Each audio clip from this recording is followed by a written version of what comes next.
Olá, família cósmica! Sejam muito bem-vindos a mais uma caminhada de consciência, expansão e verdade em nossa linha de tempo. Hoje, nós vamos entrar em um tema extremamente profundo, delicado e para muitos até desconfortável. Porém necessário, porque existem prisões que não são físicas, existem correntes que não estão nos pés, e sim em nossa alma. Existem bloqueios que não começaram nesta vida e talvez nem na última. Hoje vamos falar sobre votos religiosos, mas não apenas no sentido tradicional que nós conhecemos, não apenas como promessas feitas dentro de igrejas, templos, ordens espirituais ou caminhos iniciáticos. Vamos falar sobre algo muito mais profundo. Vamos falar sobre contratos energéticos, sobre decretos da alma, sobre julgamentos que atravessam encarnações e sobre promessas feitas em momentos de dor, de culpa, medo e desespero, ou até mesmo de devoção.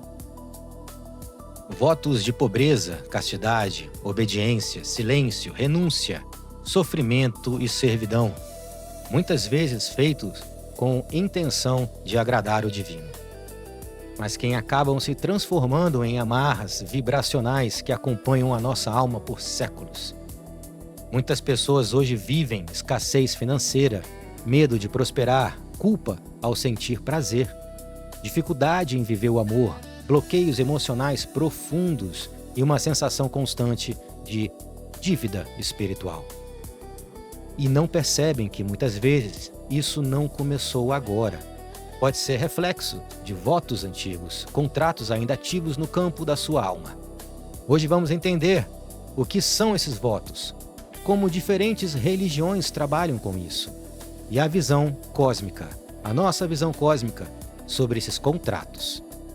Vamos falar também sobre estruturas mais delicadas, como a Opus Dei, seus simbolismos e seus reflexos energéticos, e principalmente como desfazer esses votos, como revogar esses contratos, como libertar a sua energia.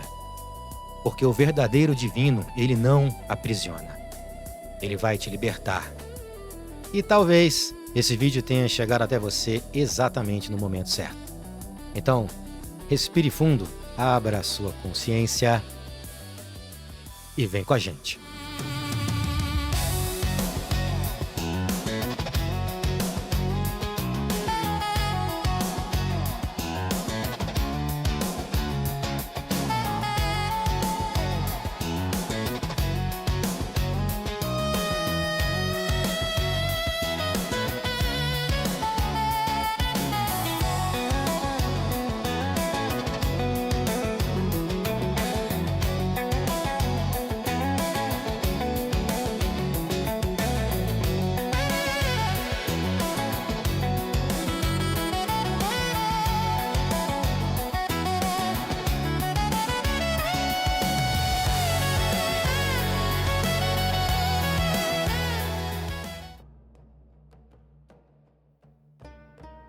Quando falamos em votos religiosos, muita gente pensa apenas em padres, freiras, monges ou pessoas que entram para alguma ordem espiritual. Mas a verdade é que isso vai muito além.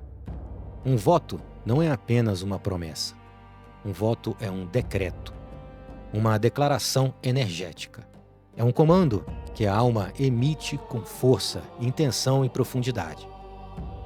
Quando alguém diz: eu renuncio aos bens materiais, eu abro mão do amor terreno, eu entrego minha vontade, eu aceito o sofrimento como caminho, eu servirei até o fim. Isso não fica apenas em suas palavras, isso vai gerar uma frequência, isso vai criar uma assinatura vibracional. E o universo responde àquilo que é declarado com verdade emocional, principalmente quando esse voto é feito com dor, culpa, medo ou com a crença de que sofrer aproxima a pessoa da fonte criadora. E é exatamente aí que muitos processos começam. Porque o que nasceu como devoção pode se transformar em aprisionamento. O que começou como entrega espiritual pode virar limitação energética. Muitas almas fizeram votos em conventos, mosteiros, ordens secretas e templos antigos, ou até mesmo em momentos de desespero profundo. Alguém que perdeu tudo e disse: "Se eu sair disso, nunca mais buscarei a riqueza." Alguém que sofreu no amor e decretou: "Nunca mais me entregarei a ninguém." Alguém que viveu culpa e afirmou: "Eu não mereço prazer." Percebe? Nem sempre o voto precisa estar dentro de uma religião formal. Às vezes ele nasce de uma dor intensa. E quando essa dor é selada com emoção profunda, a alma registra como contrato. Na visão espiritual mais profunda, a intenção tem força, a palavra cria, a emoção sustenta e a repetição vai ancorar. Por isso existem pessoas que, mesmo trabalhando muito, não conseguem prosperar. Outras que sentem culpa quando começam a viver a abundância. Outras que sabotam relacionamentos. Outras que carregam um medo inconsciente da felicidade, como se existir alegria fosse errado, como se sofrer fosse mais espiritual, como se a dor fosse uma obrigação sagrada. E durante muito tempo, muitas estruturas religiosas reforçaram exatamente isso. A ideia de que quanto mais você sofre, mais puro você se torna. Quanto mais você se anula, mais perto de Deus você está. Mas será mesmo? Será que o divino pede miséria? Será que Deus exige culpa? Será que a luz precisa da dor como pagamento? Ou será que muitas dessas ideias foram sendo construídas por sistemas de controle, e não pela verdadeira essência espiritual? Esse é o ponto que precisamos olhar, mas sem revolta, sem julgamento e com muita lucidez. Porque entender um voto é começar a quebrar uma prisão invisível. E talvez enquanto você escuta esse bloco agora, alguma parte da sua alma esteja reconhecendo alguma coisa, como se dissesse em silêncio na sua cabeça: "Sim, isso faz sentido para mim." Isso aí é quando a sua alma reconhece, e a cura, ela está começando. Agora que entendemos que um voto é muito mais do que uma simples promessa, precisamos olhar para onde isso acontece de forma mais clara dentro da humanidade. Porque os votos religiosos existem há milhares de anos. Eles atravessam culturas, tradições e diferentes caminhos espirituais. E quase sempre carregam os mesmos pilares: renúncia, sacrifício, obediência e entrega. Mas aqui precisamos tocar em um ponto bem delicado. Com respeito, sem nenhum ataque, sem fanatismo e principalmente sem julgamento. Na visão cósmica, muitas estruturas religiosas que conhecemos hoje não nasceram apenas como pontes para o divino. Elas também foram organizadas dentro de uma grande matriz de controle, um sistema construído para afastar o ser humano da sua própria centelha divina. Para fazer a humanidade acreditar que Deus está fora, distante e acessível apenas através de intermediários.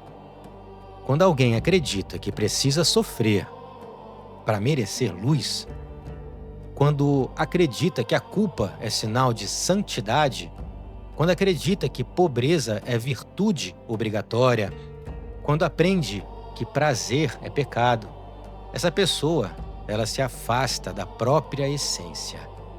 Porque isso não acontece por acaso.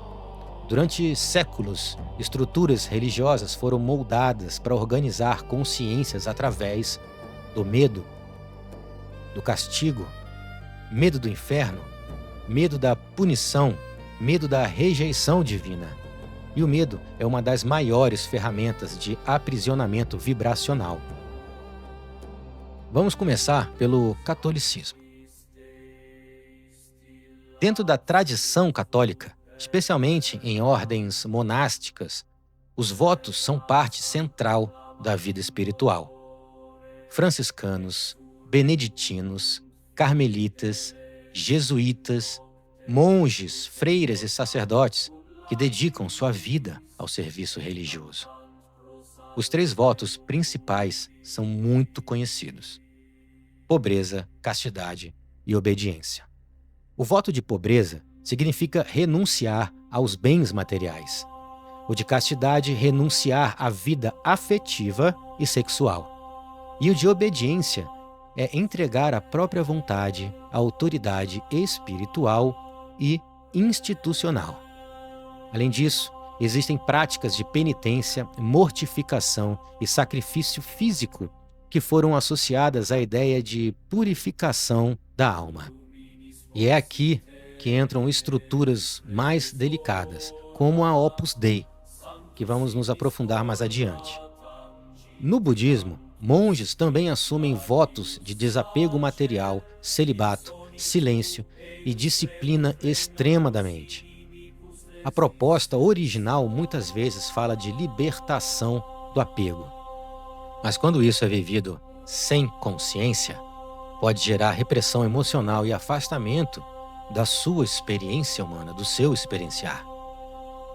No hinduísmo, os ascetas assumem votos de renúncia, abandono da vida mundana, celibato e extrema disciplina espiritual. A busca é transcendência, mas quando a transcendência vira negação da própria vida, o desequilíbrio também aparece. Em caminhos esotéricos e ordens iniciáticas existem juramentos antigos, compromissos sacerdotais, promessas templárias, pactos de silêncio, alianças feitas em escolas ocultas. Muitas almas passaram por isso em outras encarnações e ainda carregam essas marcas até hoje. Na Umbanda, no Candomblé e em diversas tradições espirituais também existem promessas, obrigações, entregas e compromissos energéticos. Mas quando feitos com consciência e amor, podem ser ferramentas de missão. Mas quando eles nascem do medo, da barganha ou da culpa, também se tornam amarras. Perceba, não estamos falando contra pessoas, não estamos atacando a fé de ninguém. Estamos olhando para estruturas, porque muitas vezes o problema não está no ensinamento original, mas no sistema que o utilizou para controlar essas consciências. O verdadeiro divino, ele não vai te aprisionar, ele não exige culpa, ele não se alimenta de sofrimento, ele não precisa da sua dor para te amar. Quando uma estrutura exige medo para manter poder, a gente precisa observar, porque talvez aquilo não esteja servindo à luz, mas à manutenção da prisão. E é exatamente por isso que os votos religiosos precisam ser compreendidos com muita profundidade. Porque às vezes as pessoas acham que estão servindo ao sagrado, quando na verdade estão apenas alimentando a própria corrente que as mantém presas. Agora entramos em uma camada ainda mais profunda, porque até aqui falamos sobre religiões, votos e estruturas humanas. Mas existe algo além disso. Existe o campo invisível, existe o campo vibracional, existe aquilo que não se vê, porém se sente. Na visão cósmica, um voto não é apenas uma promessa feita com palavras. Ele é um contrato consciencial, um decreto energético, uma assinatura da sua alma. Quando alguém diz com força emocional: eu renuncio à riqueza, eu nunca mais me entregarei ao amor, eu aceito o sofrimento como caminho, eu entrego minha vontade, eu servirei eternamente. Isso não desaparece no ar. Isso cria frequência, que vai gerar um registro. Isso forma uma linha vibracional ativa e a alma ela vai gravar. O campo vai responder. E quando esse voto é feito com medo, culpa, dor ou submissão, ele ganha ainda muito mais força. Porque emoção profunda ancora a realidade. E por isso que muitos bloqueios parecem irracionais. A pessoa quer prosperar, mas algo dentro dela rejeita. Ela deseja amar, mas inconscientemente se sabota. Ela quer a abundância, mas sente culpa quando começa a receber. Ela quer liberdade, mas carrega um medo invisível de desobedecer algo que nem sabe o que é. Isso muitas vezes não é falta de merecimento. É contrato antigo, é programação energética, é voto ainda ativo. Na visão espiritual mais profunda, essas estruturas não são apenas psicológicas, elas também alimentam campos astrais. Porque frequências como culpa, vergonha, autopunição e submissão vibram muito mais baixo. E tudo aquilo que vibra em baixa frequência se torna alimento para egrégoras densas. Alguns chamam isso de arcontes, outros chamam de obsessores, outros falam em forma pensamentos coletiva, hologramas. Outros enxergam como consciências astrais que sustentam sistemas de controle. O nome pouco importa. O que importa mais é o funcionamento. Se uma estrutura mantém você pequeno, culpado, com medo e afastado da sua própria luz, ela precisa ser observada. Porque o divino verdadeiro não vai diminuir você, ele vai expandir você. Muitas dessas estruturas foram mantidas justamente porque uma humanidade culpada é mais fácil de se controlar. Uma humanidade com medo não questiona. Uma humanidade que aceita que sofrer é obrigação, aceita a prisão como se fosse uma virtude. Isso não vale apenas para as religiões, tá? Vale para famílias, relacionamentos, sistemas sociais, promessas inconscientes feitas quando você vive um momento de dor. Tudo aquilo vira decreto interno e que vira campo vibracional. Por isso, às vezes, alguém repete padrões por gerações. Escassez, abandono, traição, solidão, autossabotagem. E não porque nasceu condenado, não porque nasceu um pecador, mas porque existe uma linha energética ainda aí aberta. E essa linha precisa ser encerrada.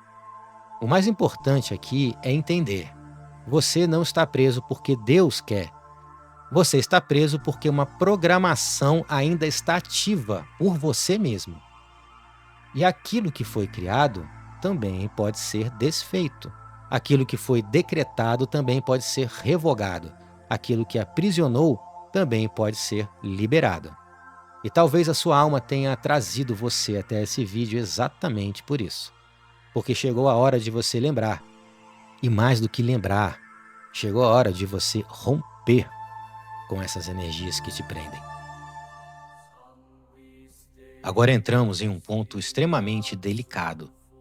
E aqui, mais do que nunca, precisamos falar com responsabilidade, sem sensacionalismo, sem ataque gratuito, sem julgamento de pessoas.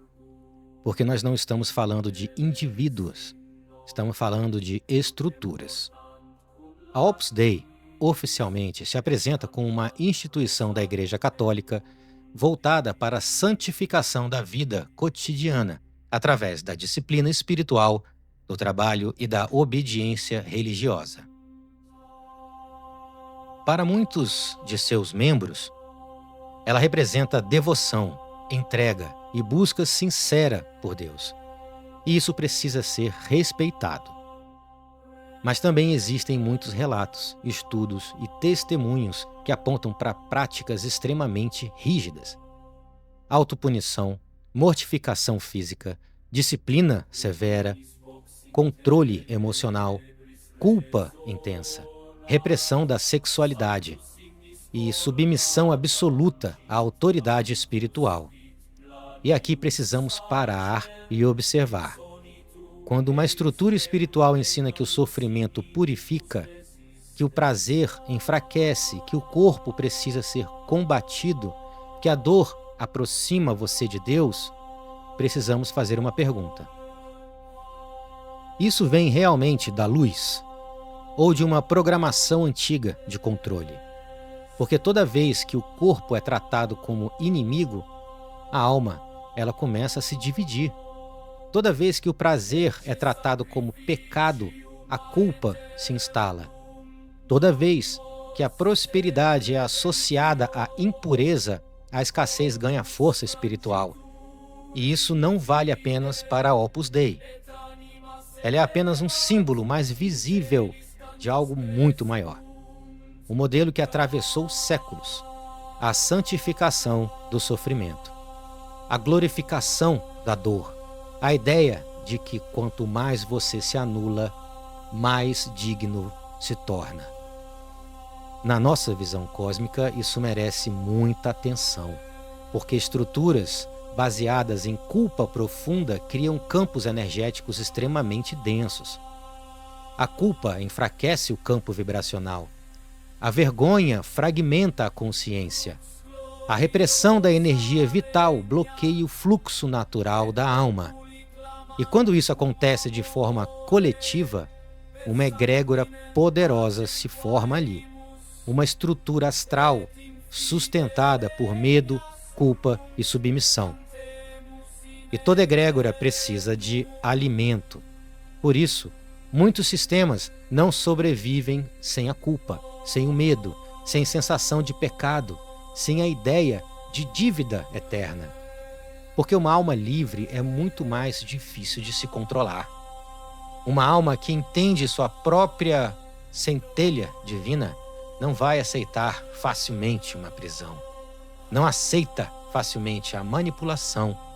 Não aceita facilmente a escravidão disfarçada de devoção.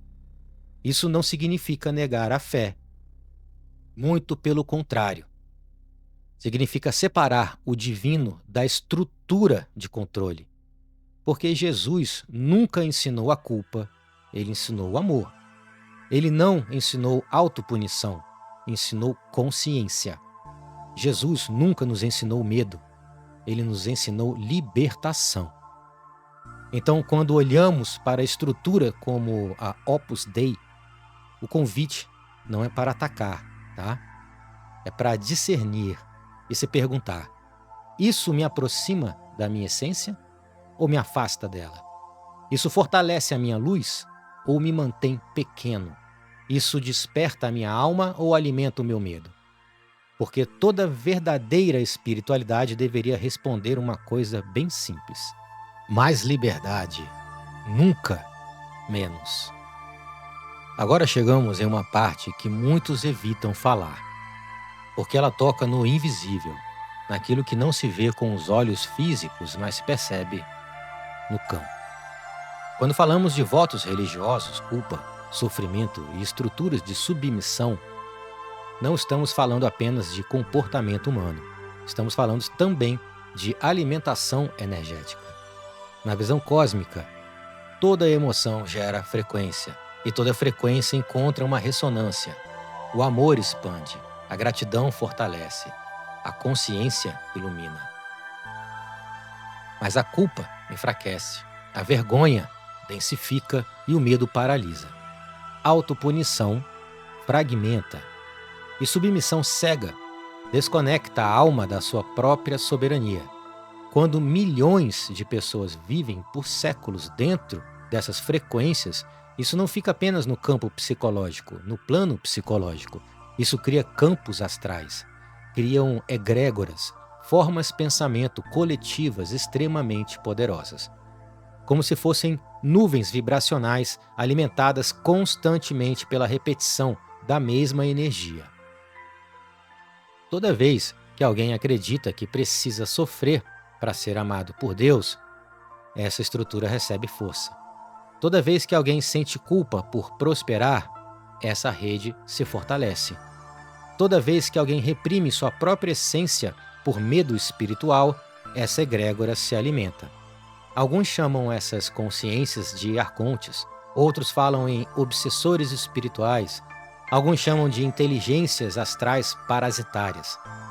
Outros entendem como consciências desencarnadas ligadas à manutenção da matriz de controle. O nome muda, mas o funcionamento é sempre o mesmo. São estruturas que se sustentam pela baixa vibração, e não porque são mais fortes que você, mas porque dependem da inconsciência humana. Uma alma desperta enfraquece esse sistema. Uma alma consciente rompe esse alimento. Uma alma que se reconecta à própria luz deixa de servir à prisão. E aqui existe algo muito importante. Nem tudo é um ser externo. Às vezes, o maior obsessor é uma crença repetida por gerações. Às vezes, a prisão mais forte é uma culpa herdada da família. Às vezes, o controle mais pesado foi assinado dentro da sua própria mente. Por isso precisamos maturidade espiritual. Não paranoia, não negação, o discernimento. Não se trata de sair vendo inimigos invisíveis em todos os lugares, mas também não se trata de ignorar que existem campos energéticos reais atuando sobre consciências fragilizadas.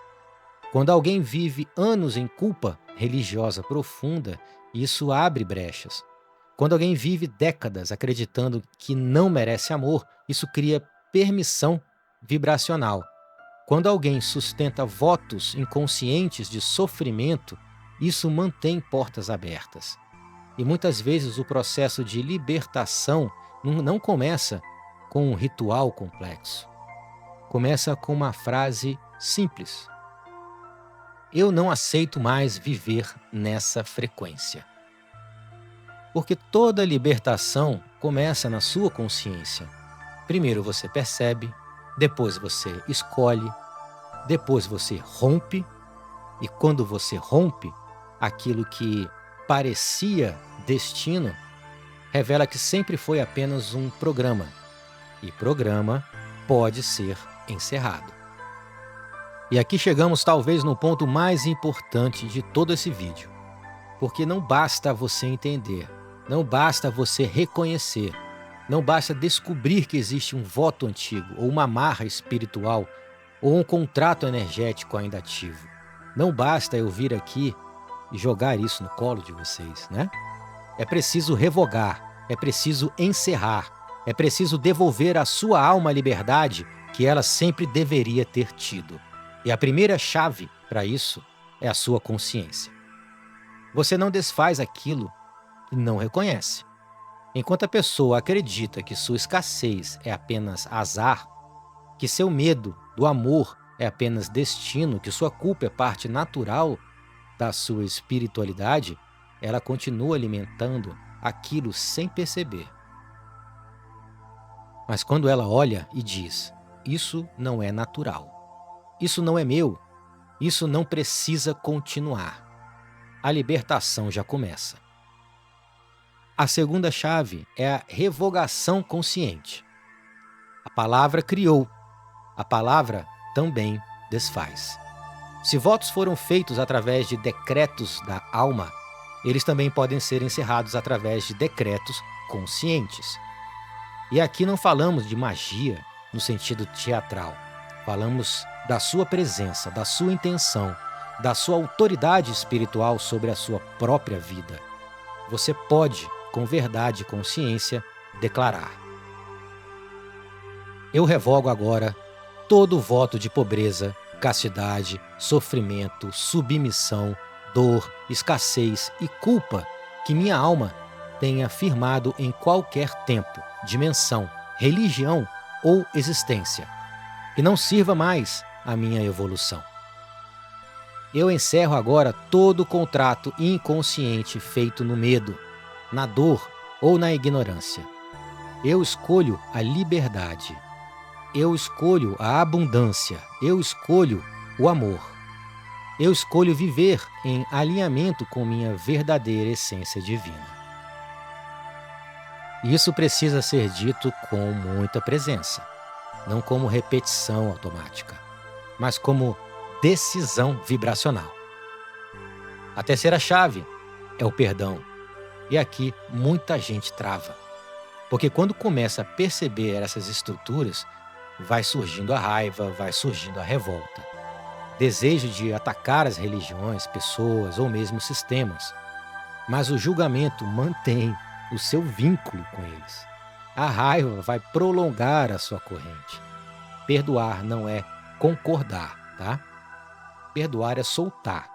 É não permitir que aquilo continue governando a sua vida. Sem perdão, a porta continua entreaberta. A quarta chave é a reintegração da abundância. Porque muitas almas revogam o voto, mas continuam vivendo como se ainda estivessem presos nele. Aceitar a prosperidade também é espiritual. Aceitar prazer também é espiritual. Aceitar amor também é espiritual. Receber não é pecado algum. Descansar não é fraqueza. Ser feliz não é traição ao divino. Deus não criou miséria como prova de santidade. Isso foi uma construção humana. E talvez a maior libertação seja justamente essa. Entender que viver bem não te afasta da luz. Ela vai te aproximar. Porque uma alma em paz, ela vibra muito mais alto. Vocês não concordam? Uma alma inteira irradia mais luz. Uma alma livre serve muito mais ao divino do que uma alma quebrada pela culpa. Às vezes, o maior ato espiritual não é renunciar, e sim permitir. Permitir prosperar, amar, sentir. Permitir existir sem culpa. E quando isso acontece, a alma começa a respirar de novo. Como alguém que finalmente percebe que a porta da prisão nunca esteve trancada. Ela apenas acreditava que não podia sair. E agora, você pode. Depois de tudo o que conversamos hoje, você pode perceber que muitos pesos que carrega nem sempre são realmente seus. Muitas dessas cargas podem ser votos antigos, promessas feitas em dor, contratos assinados no medo, juramentos que atravessaram vidas e permaneceram ativos no seu campo sem que você percebesse. Muitas vezes passamos anos tentando curar sintomas sem olhar exatamente para a raiz, tentando resolver escassez sem perceber um voto de pobreza, tentando viver o amor sem perceber um voto de castidade emocional, tentando prosperar enquanto uma parte inconsciente acredita que sofrer é mais espiritual. E o mais importante de tudo isso é entender que você não precisa continuar sustentando aquilo que já não serve mais. O divino verdadeiro não exige culpa, não exige humilhação, não exige sofrimento como moeda de troca. O verdadeiro caminho espiritual não aprisiona, ele liberta. Jesus não veio ensinar medo, veio ensinar consciência. Não veio ensinar escassez, veio ensinar abundância de espírito. Jesus não veio ensinar submissão cega, veio lembrar a centelha divina que existe dentro de cada um de vocês. Hoje, o seu maior ato espiritual não é fazer um novo voto, mas encerrar o antigo, encerrar contratos, romper correntes invisíveis, finalizar a culpa como caminho e iniciar uma nova frequência, mais leve, mais consciente, muito mais livre. E se esse conteúdo tocou seu coração, sua consciência, os trouxe respostas que você vinha buscando em silêncio, compartilha ele. E envie para alguém que também precisa entender que nem toda dor é destino e que muitas prisões podem ser encerradas. Porque às vezes, uma única mensagem no momento certo muda uma vida inteira. Se inscreva no canal, fortaleça esse trabalho e caminhe conosco nessa jornada de expansão, consciência e ascensão. Aqui não buscamos apenas respostas, buscamos a verdade e a presença. E sua presença aqui já faz parte disso. Gratidão por caminhar conosco, gratidão por sustentar essa frequência e gratidão por ajudar esse canal a continuar sendo um ponto de luz para tantas almas. E como sempre, lembre-se, você não veio à Terra para viver acorrentado. Você veio para lembrar quem realmente é. Gratidão arcturiana. Nos vemos no próximo vídeo. Vida longa e próspera.